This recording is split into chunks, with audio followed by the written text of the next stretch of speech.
En Click Radio TV, Desafío Empresarial, un programa ofrecido por Desafío Coaching y dirigido por José Ramón Luna, empresario, consultor, formador y coach, especialista en estrategia comercial y de negocios.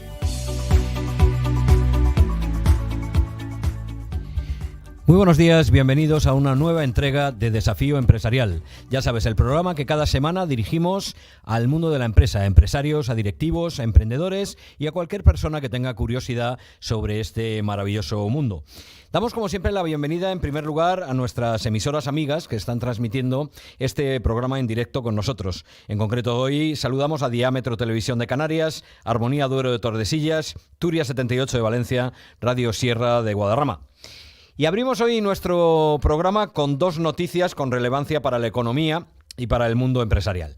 En primer lugar, la presentación ayer de los presupuestos generales del Estado para 2023. El Gobierno presentó ayer jueves la propuesta de presupuestos generales del Estado, marcados por un elevado incremento del gasto y de las inversiones, un 33% aproximadamente, a financiar a costa de un incremento de los ingresos no financieros del 6%. Se trata de unos presupuestos que elevan el gasto social y las inversiones a unas cifras sin precedentes para hacer frente a la crisis y a la inflación. La idea es loable, qué duda cabe, pero el problema es cómo se garantiza que se puede pagar si los ingresos aumentan únicamente un 6%. Podría ser con el incremento de la economía española, pero esta se fija en el 2,1% por parte del Gobierno y además el Banco de España ha rebajado hasta el 1,4% esta cifra esta misma semana. Además, nos encontramos en un momento de absoluta incertidumbre marcado por la guerra de Ucrania, que se traduce en un menor empuje de la actividad y un elevado nivel de la inflación. Otro dato curioso de los presupuestos es que prevén un fuerte incremento de los ingresos por cotizaciones sociales en un 11,5% más que en 2022.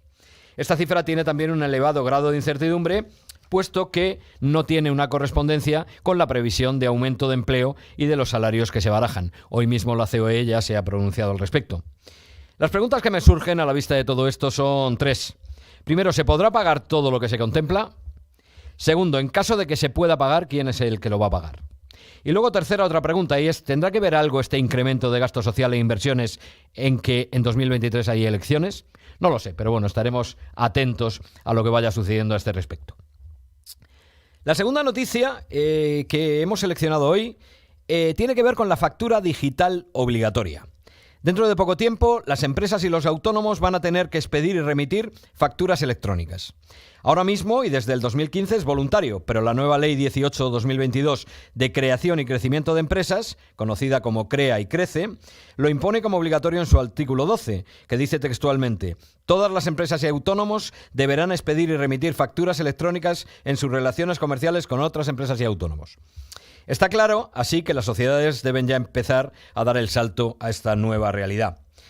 La ley se publicó en el BOE el día 29 de septiembre de 2022 y entra en vigor el próximo 19 de octubre. En función de la facturación de las sociedades, la ley Crea y Crece establece dos velocidades para la obligación de empezar a emitir facturas electrónicas. Aquellas empresas y autónomos que tengan una facturación superior a los 8 millones de euros anuales deben trabajar con facturas digitales en el plazo de un año desde la publicación de la norma en el BOE. Y para todas aquellas empresas con una facturación inferior a los 8 millones de euros, el plazo es mayor, de 3 años desde la publicación de la ley en el boletín estatal. Además de estos plazos temporales para cumplir con la nueva ley, pues también están definidos los requisitos tecnológicos que deberán cumplir empresas y autónomos, que deberán contar con un programa de facturación electrónica para su gestión, entre otras cuestiones. Bueno, pues en un entorno como mínimo movidito en el que nos estamos moviendo, nosotros pretendemos, como siempre, dar un poco de luz y arrojar algo de frescura desde este programa, y por eso hoy tenemos a dos invitados de lujo con nosotros. Tenemos a través de Zoom a José Luis Perea, secretario general de ATA, la Asociación de Trabajadores Autónomos. ¿Qué tal, José Luis? Hola, muy buenos días. Muy buenas. Oye, gracias por venir de nuevo al programa. Encantado. Y tenemos también a María Calvo en el estudio, formadora y coach experta en comunicación. ¿Qué tal? Muy bien, buenos días, encantada de estar aquí. Pues bienvenida, esta tu casa también. Bueno, y además de los invitados de hoy, indicaros como siempre a todos que sois los protagonistas, las personas que nos ven y escuchan cada viernes. Nos podéis hacer preguntas, sugerencias, comentarios a lo largo del programa. Y para eso tenéis dos canales de comunicación. El WhatsApp 616-412662 WhatsApp 616-412662 y el correo electrónico consultorio@desafiocoaching.com. Consultorio@desafiocoaching.com. Y sin más, empezamos entonces con nuestra primera sección, la sección Entorno.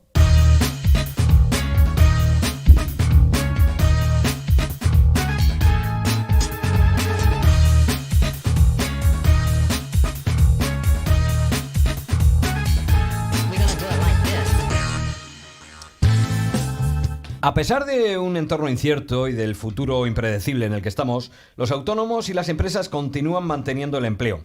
Los últimos datos, a cierre de septiembre, hablan de 2.426 nuevos cotizantes del RETA y de más de 27.000 en el régimen general. Eso es efectivamente así. Autónomos y empresas luchan cada día por mantener la economía. Pero sí es verdad que si hay un sector al que la crisis y los cambios le afectan especialmente, es precisamente al de los autónomos, que aunque no necesariamente suelen ser las estructuras empresariales o las actividades más pequeñas. Estamos hoy precisamente para hablar de autónomos con José Luis Perea, con secretario general de la Federación de Trabajadores de Autónomos de España. Y queríamos hablar contigo, como siempre, José Luis, de la situación. Que nos cuentes cómo veis la situación, hace tiempo que no hablamos, cómo está la situación del autónomo en este momento. Bueno, pues como podéis todos entender, es una situación muy complicada, pues porque se está dando una tormenta perfecta, ¿no? Para que nosotros tengamos unas perspectivas económicas realmente complicadas, ¿no? Tenemos un déficit de materias primas por el tema de la guerra de Ucrania, tenemos una inflación que está disparada, lógicamente eso repercute en los costes de nuestra actividad.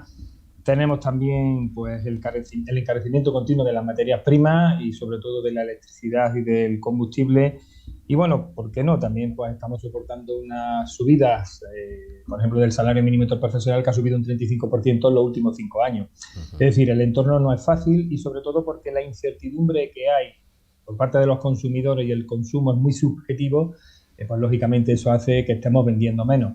Yo me comentaba a un amigo autónomo este verano una cosa que no le había pasado en 25 años y era que él tiene una agencia inmobiliaria en una zona de vacaciones y que muchísima gente le estaba dejando las reservas descubiertas, no iba a venir a descansar precisamente habiendo hecho la reserva, habiendo ingresado lógicamente la señal, ¿no? Eso es algo que él no había vivido en 25 años y es por lo que digo que el consumo lógicamente es muy subjetivo y que la incertidumbre económica que tenemos por delante, sobre todo aquí a final de año, pues está influyendo lógicamente. Así también se ha puesto de manifiesto en el último barómetro que hemos hecho y si quieres luego comentamos los datos, ¿no?, más significativos. Uh-huh.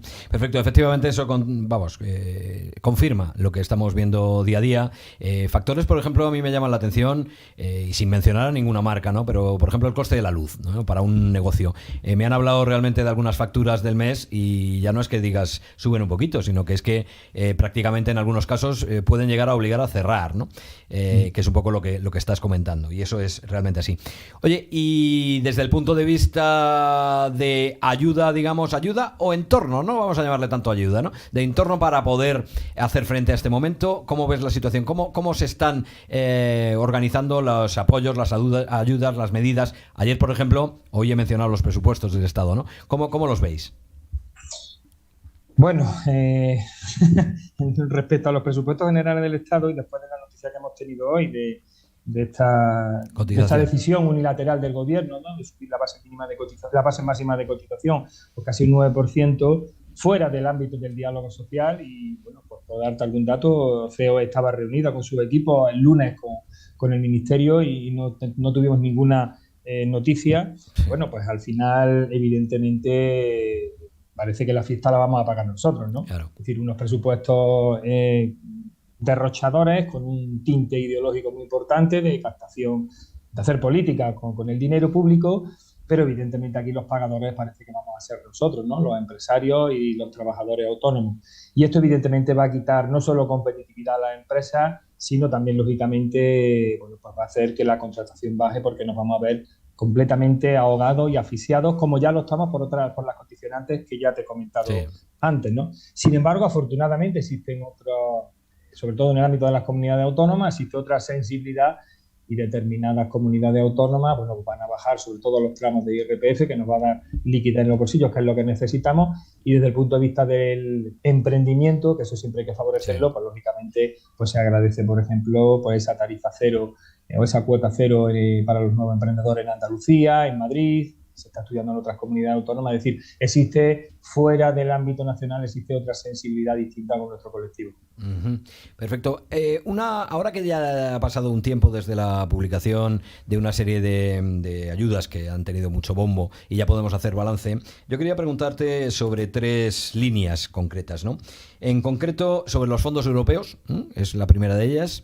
Sobre la digitalización y el kit digital, que es una de las aplicaciones directas, y sobre los préstamos ICO, ¿no? Que son 3 cosas que han tenido mucho bombo, y a mí me da la sensación de que quizá el impacto que ha tenido a fecha de hoy no ha sido tan grande como el bombo que se le ha dado. Vamos a empezar por los fondos europeos. ¿Cómo los veis? ¿Han llegado realmente al tejido de los autónomos? No, los fondos europeos, cero patatero, ¿no? Que dicen en el colegio, ¿no? Sí. Evidentemente no han llegado. Yo comprendo que es la red que ha establecido el gobierno para que llegue ese canal al autónomo, al pequeño empresario, que somos los últimos de la cadena empresarial, es muy complicada. Entonces, realmente, salvo alguna comunidad autónoma que ha puesto en marcha algunos fondos europeos para fomentar la digitalización o la economía verde, pues no hemos llegado, no tenemos, por lo menos el colectivo no tiene constancia de que esto esté suponiendo un ingreso en liquidez, que es realmente lo que necesitamos en este momento, ¿no? Ya lo necesitábamos durante la crisis, no lo tuvimos, ahora necesitamos más que nunca la liquidez. Con respecto al segundo tema que me dice, el fondo ICO, bueno, pues nosotros hace una semana sacábamos 6 medidas que creíamos que eran necesarias para intentar reflotar la situación de los autónomos, y una de ellas era intentar establecer una moratoria de gracia. Claro. Para la devolución de los fondos ICO, que tenemos que devolverlos ya, claro. Y que lógicamente nuestros maltrechos negocios no permiten ahora mismo afrontar ese tema, ¿no? Y el tema del kit digital, bueno, pues la digitalización, como veis, es súper necesaria. Evidentemente que este tema de la factura electrónica que estabais comentando al principio, sí, necesita evidentemente detrás unos conocimientos y unas capacidades digitales, aunque sean mínimas, y lógicamente, bueno, pues el kit digital está ahí. Lo que pasa es que quizás está orientado más a establecer una serie de herramientas determinadas que a la formación en capacidades digitales que va a necesitar el autónomo, aunque sea simplemente para hacer una factura electrónica, ¿no? Exacto. Bueno, pues hemos hecho un repaso grande. Y ya por último, preguntarte, ¿cuáles son las principales líneas de acción en las que estáis en este momento en ATA, ¿no? Es decir, ¿cuáles son los frentes fundamentales en los que estáis trabajando? Bueno, pues yo destacaría 2 cosas fundamentales. En primer lugar, lógicamente, hemos establecido una serie de medidas que hemos hecho comunicar al gobierno, pues para de alguna manera poner pie en pared a esta situación tan complicada. Ya te digo que en el barómetro que presentamos la semana pasada, prácticamente que la mitad de los autónomos ha visto descendida su actividad, y además hay un 60% de ellos que dice que la situación va a ir a peor en los próximos meses hasta final de año, ¿no? Entonces, para nosotros es fundamental atajar este tema. Hay que atajarlo desde el punto de vista fiscal, con la deflactación de la tarifa de IPC y el IRPF, con reducir lógicamente las contribuciones, las retenciones que tenemos los autónomos, pasarlas por ejemplo del 15 al 10%, con abaratar luz y agua. Evidentemente podemos seguir el ejemplo que han hecho otros países europeos, pues bajar ese IVA del 21 al 5%, la nueva moratoria de los ICO que ya te he comentado, y finalmente, lógicamente, pues eximir del pago del IVA a los bienes, a los productos de alimentación indispensables. Yo creo que todo eso trasladaría liquidez a los autónomos y, lógicamente, bueno, pues supondría un alivio importante. Y por otro lado, bueno, pues tenemos aquí ya a la vuelta de la esquina el nuevo sistema de cotización por ingresos. Yo creo que de la negociación con el gobierno ha salido un sistema que va a beneficiar que va a hacer que el 60% de los autónomos pague menos. Habrá un 15% de autónomos que sí tenga que seguir pagando más o menos lo mismo, y para ese 20% de autónomos, que son los que más ingresan, que tienen que pagar más, pues van a pagar algo más, no ni mucho menos lo que pretendía el gobierno en las primeras negociaciones, que prácticamente han durado un año, ¿no? Entonces creo que es un buen sistema, y creo que ahora mismo lo que tendremos que hacer es pedagogía, porque evidentemente existe muchísima incertidumbre en el colectivo de cómo se va a materializar esto, qué es eso de ingresos netos, ingresos, qué me puedo deducir y qué no me puedo deducir, etcétera, etcétera. Pero yo también, pues mandar un mensaje de tranquilidad. Yo creo que el sistema está bien diseñado, y y nosotros hemos puesto pie en pared a las 13 propuestas iniciales del gobierno, nos hemos quedado con la 14ª. Ajá. Y creo que va a ser interesante porque, entre otras cosas, como he dicho antes, el 60% de los autónomos va a pagar en torno a 1.200 euros menos de cotizaciones al año. Ajá. Bueno, pues oye, todo lo que has comentado, muchos frentes abiertos, mucho trabajo por delante que tenéis para cerrar el año en condiciones, y seguro que además echáis un cable a esos más de 3 millones de autónomos que evidentemente lo necesitan y por los que estáis trabajando desde hace ya muchísimos años. Muchísimas gracias, José Luis, por haber venido de nuevo y nada, mucho ánimo y a por ello. Muy bien, muchísimas gracias y a tu disposición para cuando quieras. Un abrazo. Muchas gracias, un abrazo. Pasamos ahora a nuestra siguiente sección, Aula Empresarial.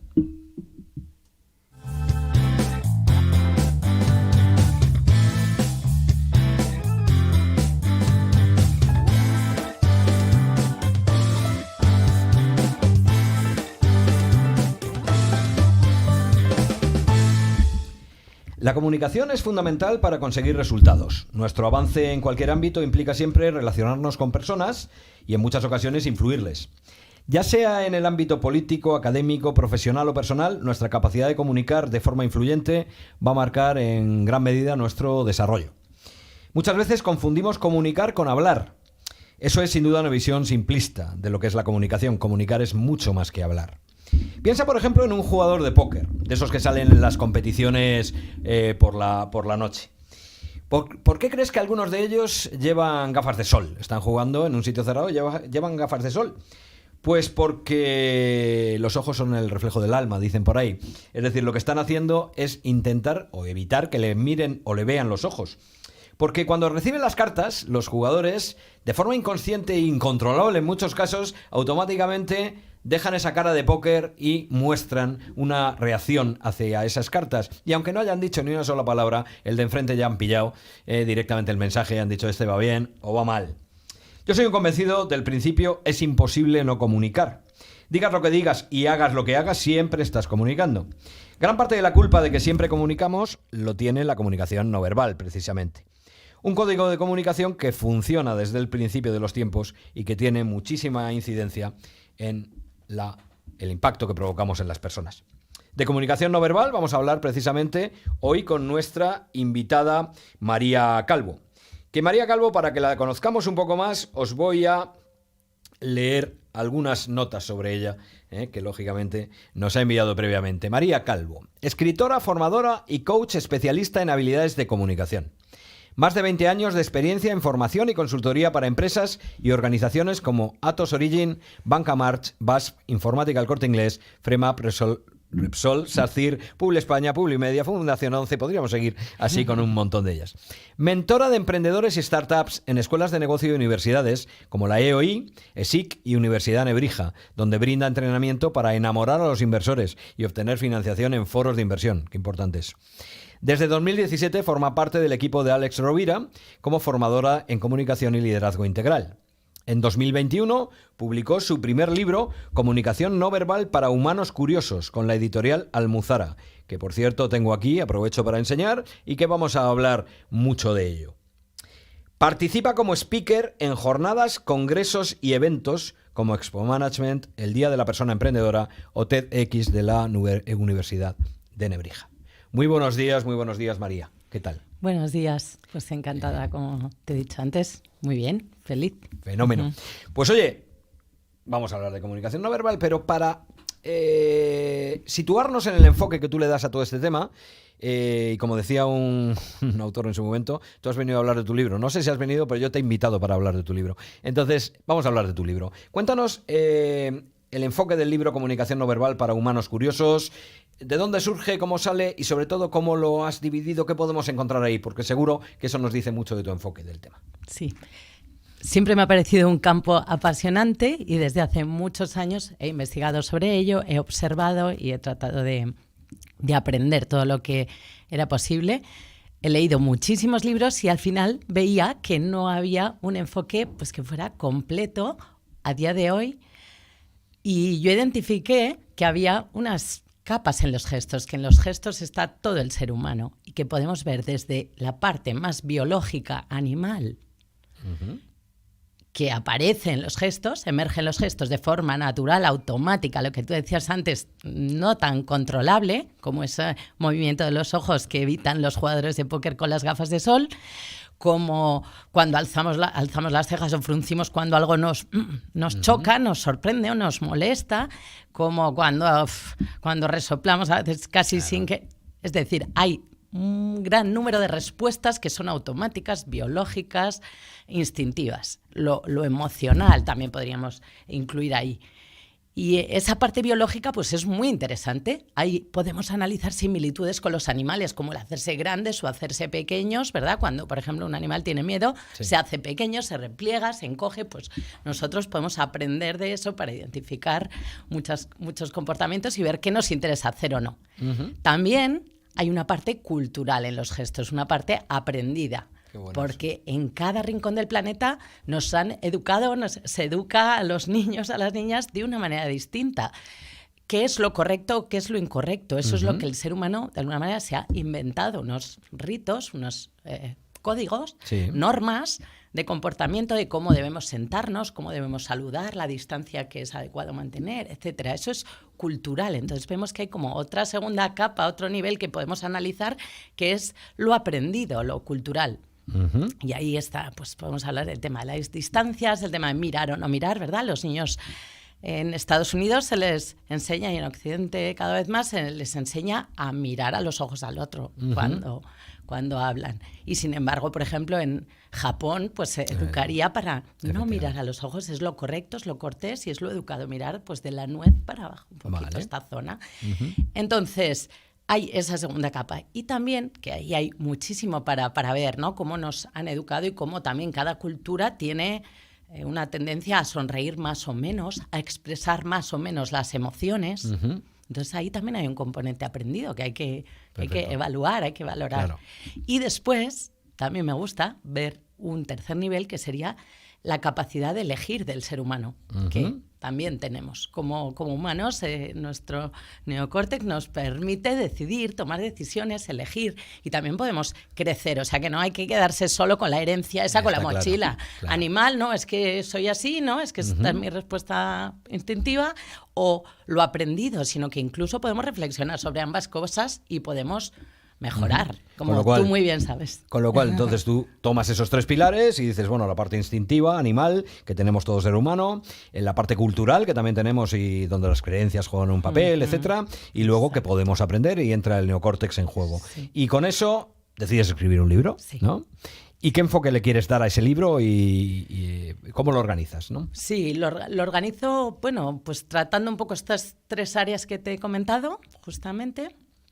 Al principio hay una introducción, lógicamente, y después pues ya abordo desde el punto de vista de la parte del comportamiento animal. Hablo a fondo. Bueno, hablamos en cada una de las partes.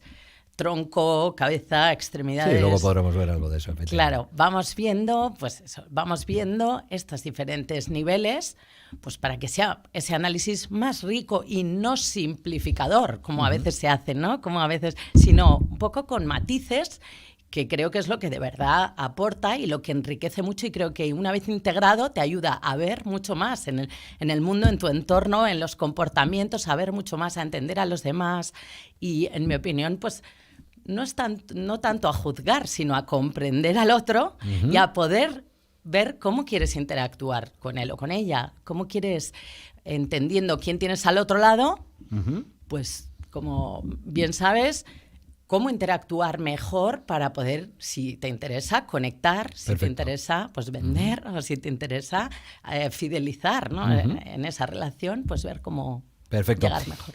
Yendo un poquillo ya, profundizando en el asunto. A mí hay una dimensión aquí que me llama la atención, y es una que dices, bueno, pues la parte instintiva animal y luego la parte de que como tienes derecho a elegir entra el neocórtex. Vale, pero es verdad que hay muchos gestos que son microgestos en muchos casos, que son esos instintivos. ¿Es posible controlar eso? ¿Hay algún entrenamiento posible para que realmente podamos controlar esos microgestos? Porque los grandes, más o menos luego podremos hablar y dices, vale, pero eso de ponerte rojo cuando alguien te echa un piropo, por ejemplo, ¿no? Ya estás diciendo algo con ese ponerte rojo. ¿Eso es posible controlarlo? Claro, todos los sistemas que tratan de analizar esto, los microgestos o bueno, pues los cambios pequeños en la temperatura y todos estos elementos, tienen, claro, un porcentaje de éxito y un porcentaje de error. Sí. Y, por supuesto, la mayoría de personas podríamos decir que no los controla, no controlamos los microgestos, pero sí que puede haber personas, mentirosos profesionales, que pueden aprender a pues controlar esos gestos, esos microgestos o algunos de ellos. Pero normalmente de hecho, los mentirosos profesionales trabajan a diario, salen en televisión, ¿no? O sea, claro, que no hay ningún problema. Claro, están en muchos sitios.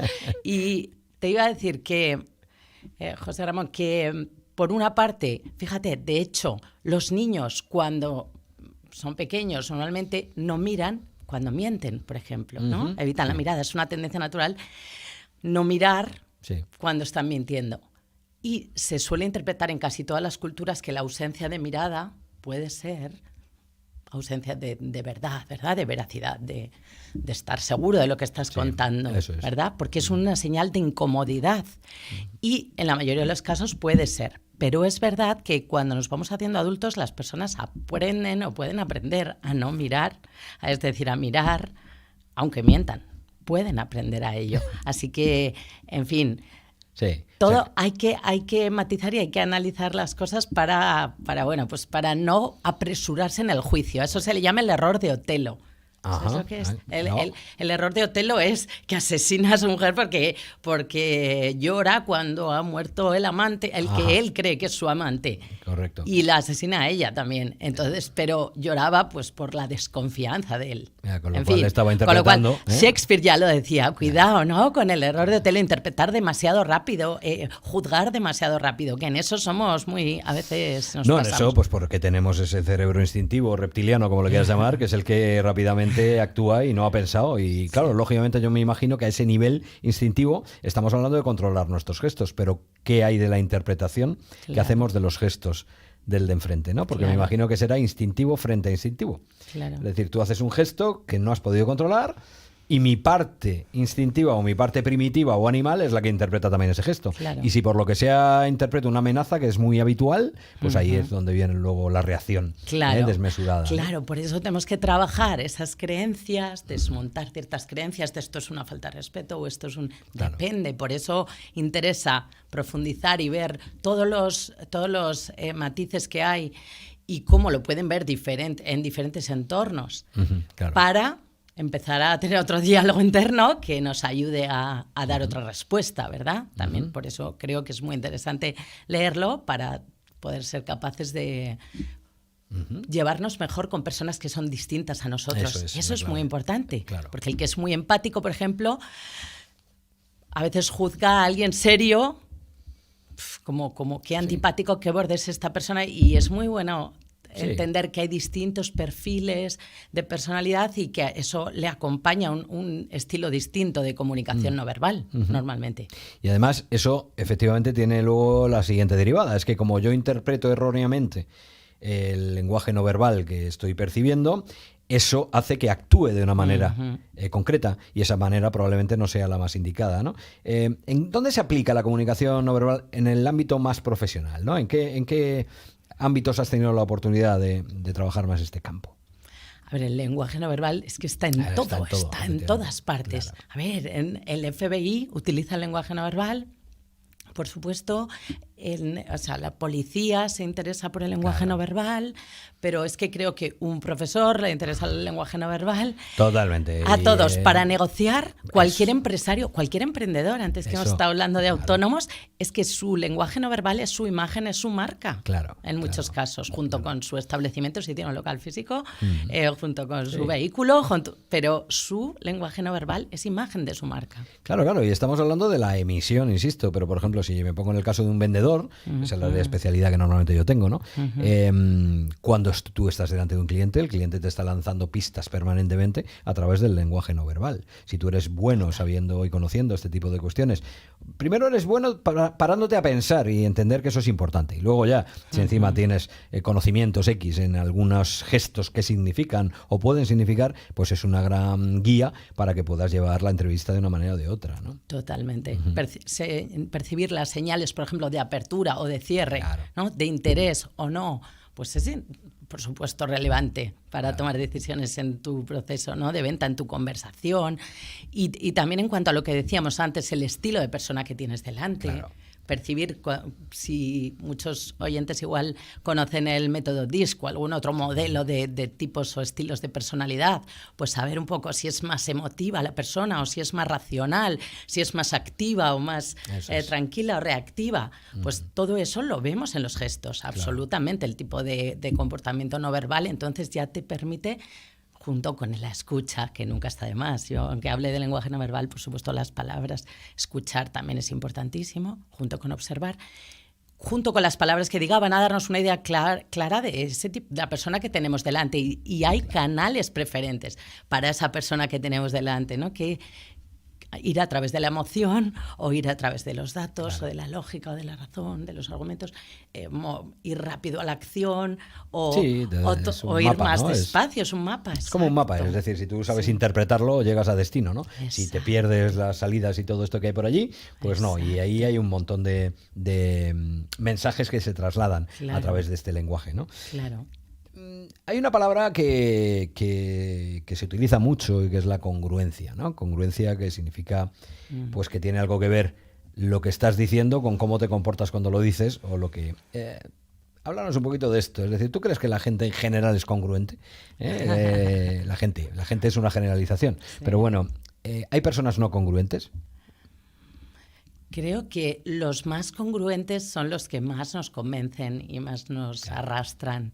Y los que más nos gustan, porque tenemos como un radar para la incongruencia, un radar para la falta de veracidad, ¿no? Y entonces yo creo que cuando hay coherencias, como la persona es más potente, es de una pieza y tiene más fuerza sus mensajes y más carisma, y creo que es positivo. Por eso, claro, todo lo que nos incomoda hay que tratar de evitarlo, hay que tratar de quitárselo de encima, ¿no? Hay que entrar en un modo emocionalmente fuerte, pues cuando vamos a comunicar, para estar cómodos, qué importante, porque si no se nos va a percibir ahí, pues a lo mejor en el nerviosismo está esa un poco incongruencia entre lo que venimos a decir. Por eso qué importante trabajar los aspectos emocionales y aprender cada día un poco a gestionar mejor nuestras emociones, cada día mejor, ¿verdad? Porque luego hay circunstancias que te pueden estresar, como puede ser para alguien ir a la radio si no está acostumbrado,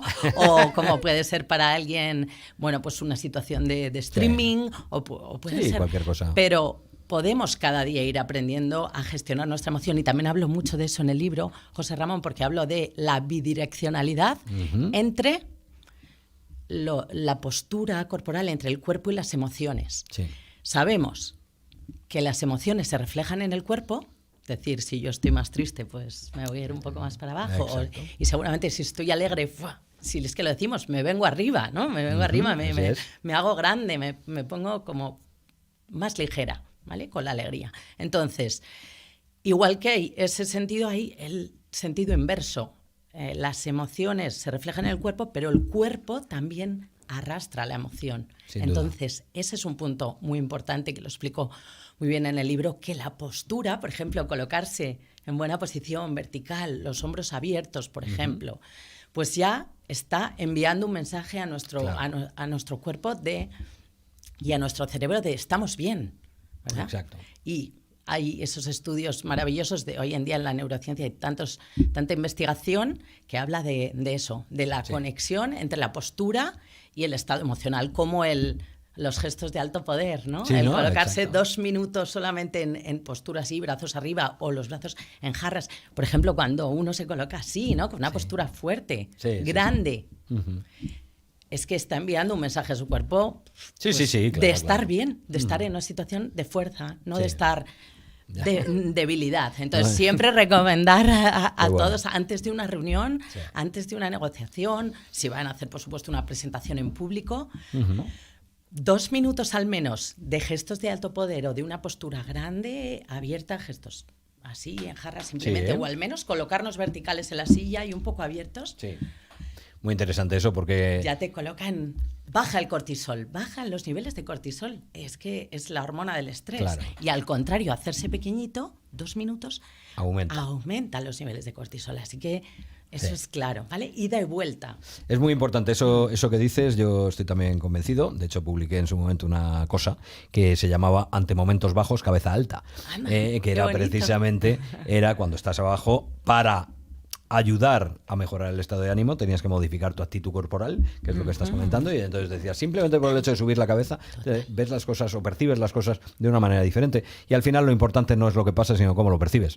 Con lo cual, si tú manejas eso, pues directamente vas ahí. Fenómeno. Vamos a entrar ahora en la parte más... Si te parece, en la parte más práctica del asunto. La parte más práctica del asunto es, bueno, yo he seleccionado 3 bloques de gestos de lenguaje no verbal, concretamente la cabeza, por una parte, las manos y el cuerpo, ¿vale? Y a partir de ahí, pues, bueno, pues te voy a pedir que nos digas 2 o 3 gestos de cada bloque que nos pueden rápidamente indicar cosas, ¿vale? Es decir, por ejemplo, la cabeza. ¿Cuáles serían los principales gestos que tenemos que estar percibiendo o que tenemos que controlar nosotros mismos para proyectar un determinado mensaje o no con la cabeza, ¿no? ¿Cuáles serían? Claro. En la cabeza, la posición, claro, sin duda, está diciendo mucho. Entonces, claro, el rostro hacia abajo, fíjate, lo que hace es, con la barbilla hacia abajo, proteger la zona del cuello. Es un gesto que diríamos más bien de sumisión. Correcto. Y de protección, más cercano al miedo. Entonces, cuidado. Porque, Exacto, justo al obviamente, contrario. ese tipo de gesto no nos interesa, salvo en algún caso, situación muy excepcional. Hacia arriba la barbilla, por ejemplo, pues ya sabemos que es un poco más como de superioridad, distancia. Fíjate, exposición del cuello, no miedo.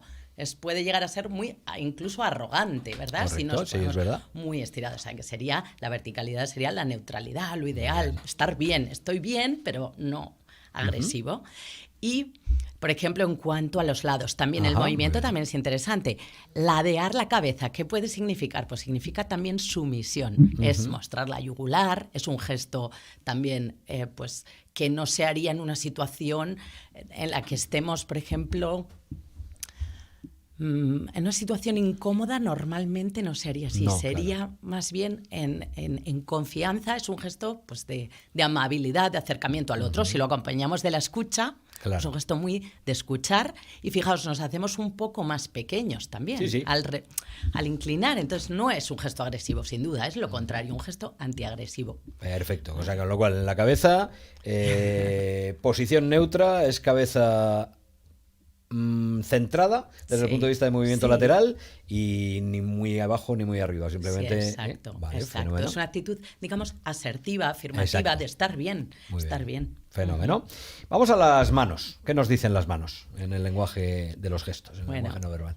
Para resumir, porque obviamente es que hay muchísimo, hay un capítulo bastante largo sobre el tema de las manos, porque es algo muy, muy bonito. En el ser humano en la evolución, son cruciales las manos. O sea, es un salto cualitativo el que hace el ser humano al liberar las manos de ser patas o pezuñas, ¿no? A ser Ajá.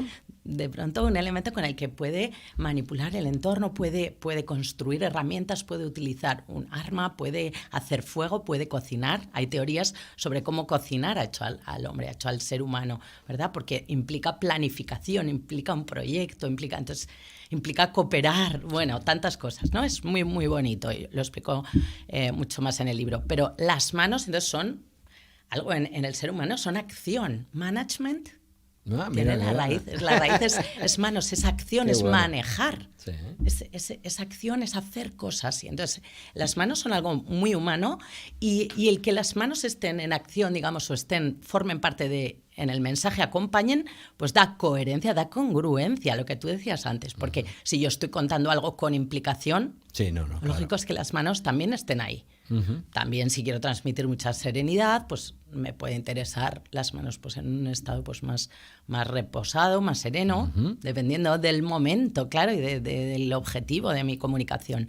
Pero sí que las manos, claro que sí, tienen que estar ahí. En general se suele decir que la palma y toda la cara interna, la cara interna, digamos, y en el brazo son zonas como más interiores, más sensibles, mostrar el interior. Vale, correcto. Es como... Sí, genera más confianza. No hay nada oculto, no te estoy engañando, ¿no? Exacto, no escondo nada, mostrar las palmas, mostrar las manos también era no vengo armado, ¿verdad? Exacto, claro. No escondo nada. Entonces, en general se entienden gestos más, pues eso, abiertos y abiertos al otro y positivos.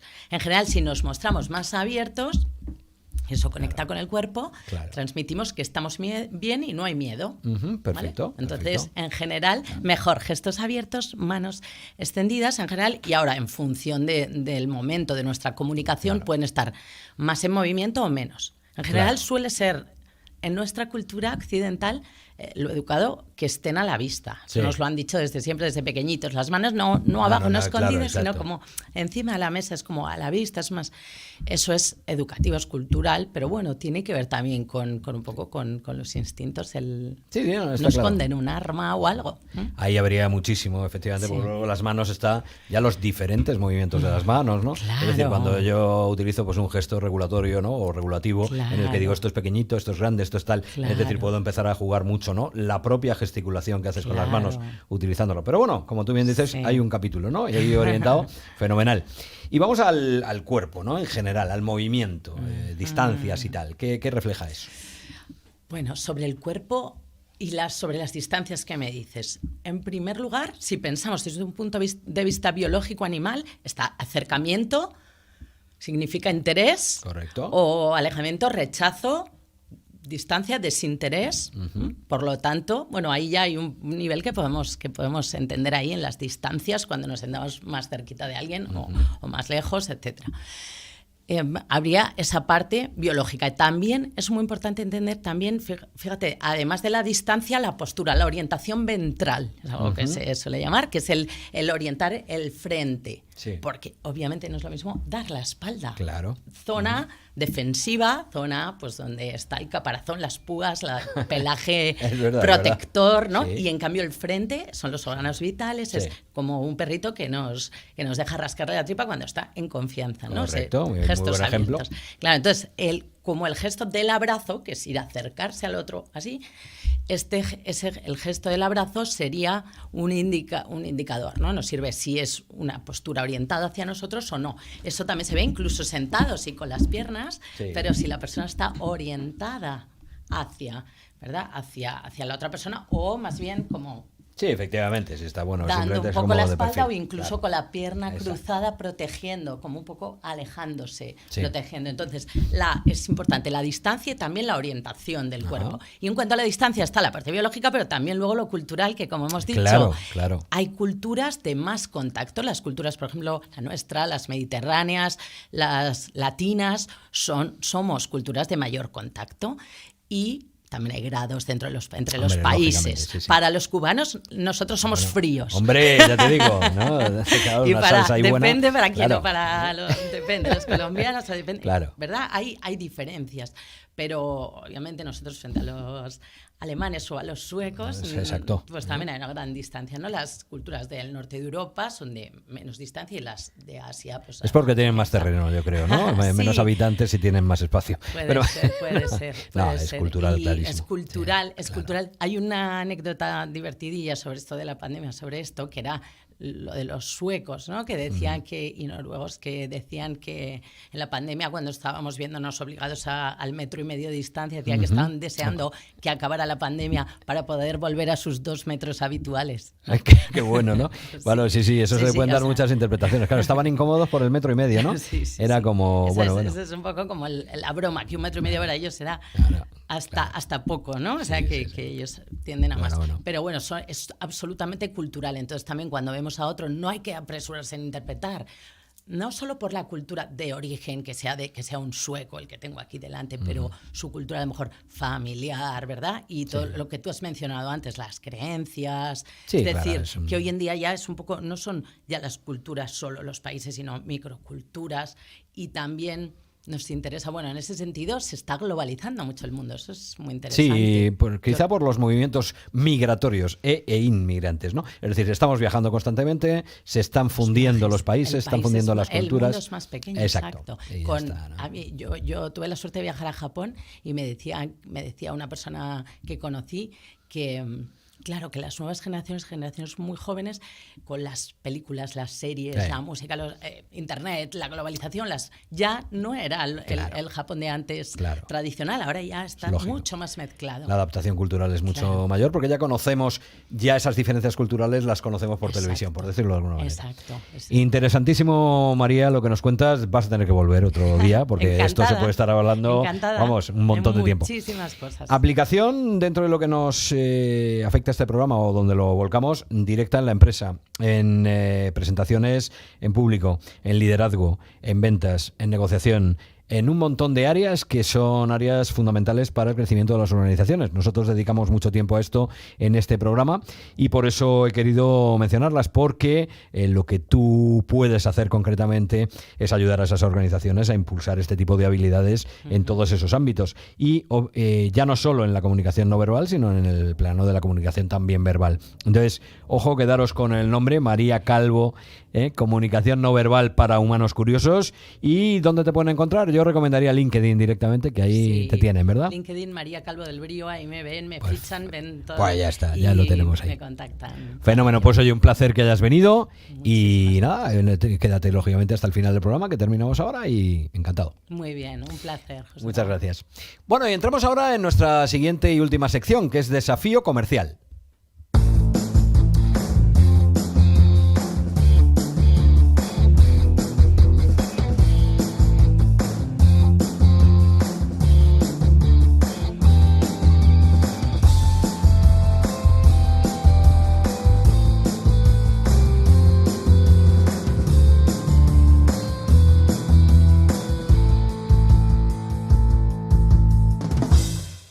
Y hoy en Desafío Comercial os voy a hablar del modelo ARCO de alto rendimiento comercial.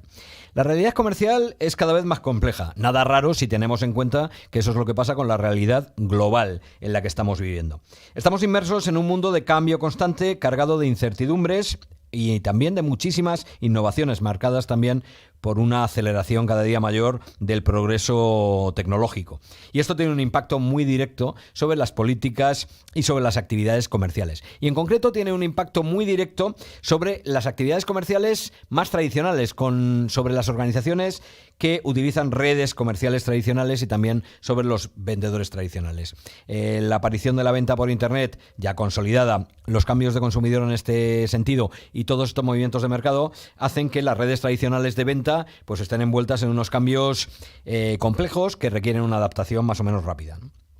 A modo de ejemplo, cuando te das una vuelta por las empresas, pues algunos de los impactos que te encuentras más evidentes son los siguientes. Nos encontramos con que muchos departamentos comerciales no consiguen los resultados que desean. Se fijan objetivos y el grado de incumplimiento es cada vez mayor. Muchas veces, sobre todo en las pequeñas empresas, el área comercial se ha ido desarrollando por prueba-error, sin existir una metodología perfectamente establecida. Los procesos no son procesos consolidados y además, como los cambios son tan rápidos, los que se establecen no duran demasiado tiempo y no son eficaces. También muchas veces los responsables comerciales acceden a la función por haber sido los mejores vendedores, pero eso no quiere decir que sean los mejores líderes, y esto es algo que te encuentras muy a menudo. La formación comercial no produce todos los resultados deseados porque no se implementa lo aprendido después de la finalización de la formación. No hay realmente muchos vendedores profesionales en muchos casos, sino personas que aprenden sobre la marcha. En ocasiones se han producido y se han probado muchos remedios, pero ninguno ha logrado invertir los resultados negativos que hemos comentado.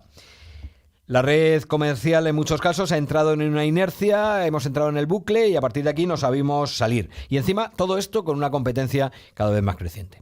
Esta es la foto de lo que pasa hoy en día en las organizaciones, hablando del equipo comercial, hablando del departamento comercial y de ventas. Ante esta situación es necesario buscar metodologías comerciales que nos ayuden a implementar planes y políticas que nos permitan continuar siendo competitivos. Es necesario continuar y contar con políticas y con metodologías que nos ayuden ¿a qué? A aumentar las ventas por una parte, aumentar la competencia profesional de los comerciales y profesionales de venta que tenemos con nosotros, que nos ayuden también a definir mensajes y elementos que contribuyan al impulso del negocio. Necesitamos también metodologías capaces de motivar a los integrantes del equipo comercial en un entorno cada vez más incierto y, por tanto, que provoca mayor desmotivación. Necesitamos asegurar que la política comercial está correctamente definida y, al final, establecer también parámetros claros de seguimiento y control.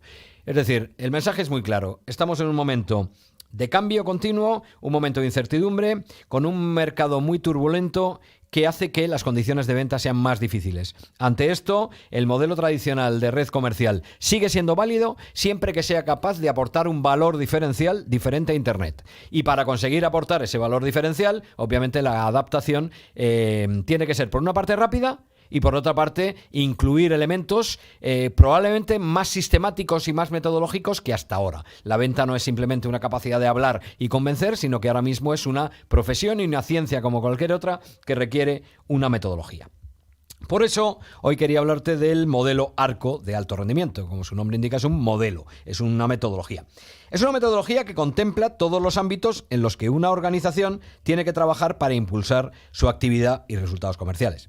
En primer lugar, es necesario trabajar en la definición de un proceso comercial que sistematice las actividades. Y un proceso que además aborde todas las áreas del embudo de ventas, que pase por la prospección y búsqueda de clientes, la concertación, la aproximación social incluso hoy, que trabaje muy bien cómo te posicionas socialmente, la empresa y tú como marca personal si eres un vendedor individual.